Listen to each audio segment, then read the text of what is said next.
Hi friends, welcome to VividTech.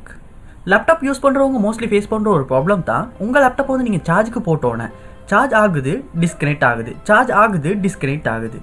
So இந்த மாதிரியான ஒரு ப்ராப்ளம் வந்து நீங்கள் உங்கள் லேப்டாப்பில் ஃபேஸ் பண்ணியிருப்பீங்க. அந்த கண்டிப்பாக இந்த வீடியோவை பாருங்கள்.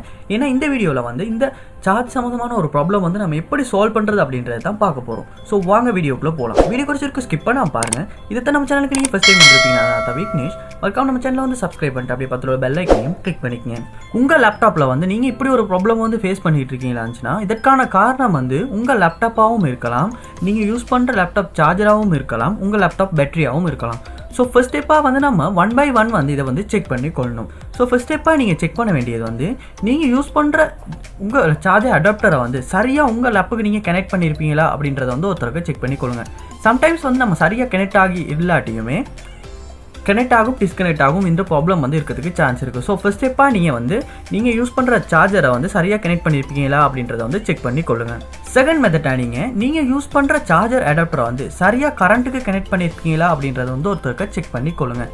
சம்டைம்ஸ் வந்து நீங்கள் யூஸ் பண்ணுற சார்ஜர் அடாப்டர் வந்து சரியாக கரண்ட்டுக்கு கனெக்ட் ஆகாமல் லூஸ் கனெக்ஷன் ஏதாவது இருக்குமா இருந்தாலுமே இந்த மாதிரி கனெக்ட் ஆகும் டிஸ்கனெக்ட் ஆகிற ப்ராப்ளம் வந்து இருக்கிறதுக்கு சான்ஸ் இருக்குது. ஸோ கண்டிப்பாக அதையுமே செக் பண்ணி பாருங்கள்.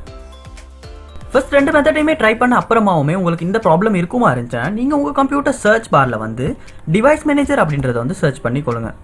சர்ச் பண்ணி கிளிக் பண்ணி ஓப்பன் பண்ணி கொள்ளுங்கள். ஓப்பன் பண்ண இந்த மாதிரி தான் விண்டோ ஒன்று ஓப்பன் ஆகும்.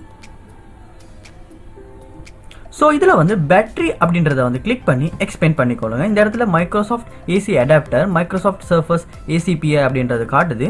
ஸோ இதில் வந்து ஃபர்ஸ்ட்டாக உள்ள ஏசி அடாப்டரை வந்து ரைட் கிளிக் பண்ணி அன்இன்ஸ்டால் டிவைஸ் அப்படின்ற ஆப்ஷனை வந்து கொடுத்துக்கொள்ளுங்க. திரும்ப மைக்ரோசாஃப்ட் சர்ஃபஸ் ஏசிபிஐ அப்படின்றதையும் கிளிக் பண்ணி அன்இன்ஸ்டால் வந்து கொடுத்துக்கொள்ளுங்க.